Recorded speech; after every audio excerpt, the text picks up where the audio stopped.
Alright, so today I want to start today's quick topic over calisthenics over weightlifting. Which one shall you do first? And I'm going to be very honest. I do not know why I didn't start calisthenics years ago. I generally just don't know why. Because when it comes to calisthenics, I'm realizing that you're going to build a lot of functional strength. This is kind of just like strength where you get to use your whole full body. When you're weightlifting, it's like you have to use like isometric workouts where it's like you have to isolate certain body parts to get a certain pump.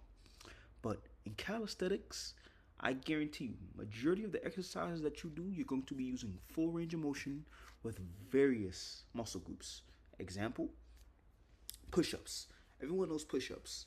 Push-ups, you're working your chest, you're working your triceps, you're working your lats, you're working so many different body parts where it's kind of just like you're not just specifically just working one body part.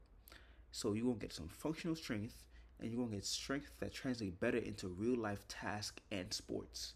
And I even realized this doing calisthenics too. I even realized that I'm doing pull-ups better. I even realized that I'm stronger in areas where it's like, oh wow, like I didn't realize my forearm got better, and especially when it comes to my wrists. Calisthenics, it requires a various amount of wrist mobility, and when you understand calisthenics, you're gonna realize like, oh wow, like I have better wrist mobility now. What else? Body awareness and control. This builds the balance, coordination, and mind-muscle connection.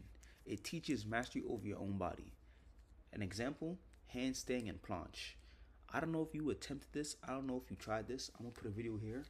But if you could find a way to do a handstand and a planche, which I'm still trying to figure out how to do, I guarantee you, you're going to understand mastery over your own body. And this is really because you have to master every single part of your body part in order to perfect these moves.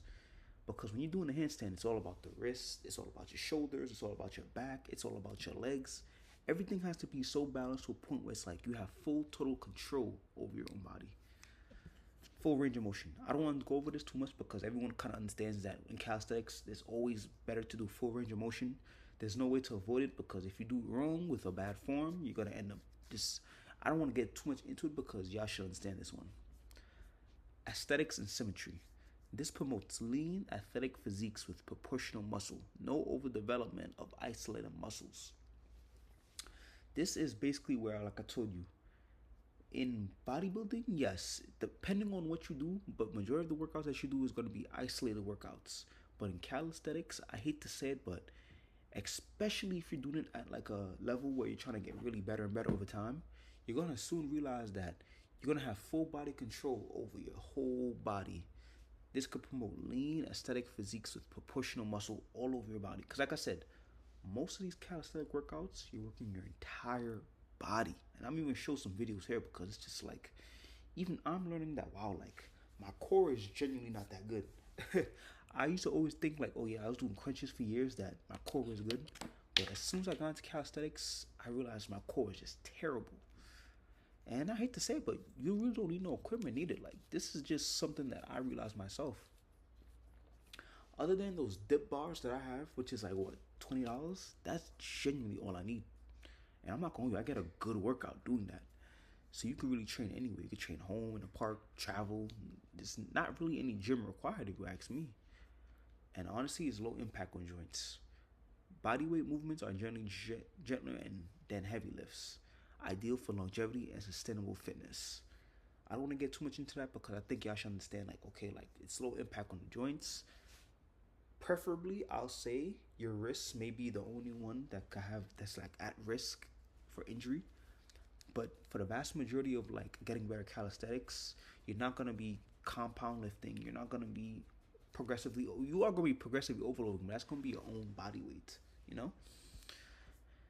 And you're going to build endurance and strength together. This is where you're going to have to understand that when it comes to calisthenics, you're going to need high rep movements that improve your cardiovascular health. This blends strength with stamina. And I really want y'all to understand that there's no way around calisthenics where it's like you have to incorporate some type of stamina exercise in it because you're going to understand that it does require a lot of your stamina. When you're doing about weightlifting, you're doing like what? 8 sets of 10, 10 sets of 4.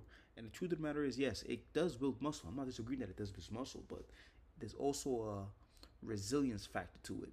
There's also a mental discipline where you have to understand, like, okay, like this actually increases your endurance and your stamina. Mental discipline. This requires patience and consistency to progress to advanced moves. This builds grit, focus, and resilience. I'm not gonna lie. When I was weightlifting all the time, I used to always like see results fast because I used to always just want to lift heavier. I was ego lifting, yeah, and that's gonna be my last point. And the truth of the matter is, it really comes down to a point where it's like in calisthenics, you genuinely cannot ego lift. You genuinely can't sit there and be like, "Oh, I want to try a handstand today," and just do it. I mean, you could attempt to do it, but you're not gonna be perfect at it because you're gonna understand that to do certain exercises, especially advanced exercises, it takes time. And of course, it's free to start. If you want to start doing calisthenics, do some push-ups right now. Go on the wall and just do a handstand. And like I said, lastly, lower risk of ego lifting. This is less likely to chase numbers and injure yourself. And this focus on staying on control and not brute force. And I really want to hammer that into, like, if you're thinking about calisthenics, this is the way to go. So in short, calisthenics equals real world strength, total body control, and lifelong athleticism. Bodybuilding, I'm not gonna lie. If you want to build size in isolation but less transferable to real life, do bodybuilding. I'm not disagreeing that like weightlifting, it gets easier over time. I'm not disagreeing with you, but I personally think if in short you just want to look good in the gym, doing cool shit, try calisthenics. So let me know what y'all think.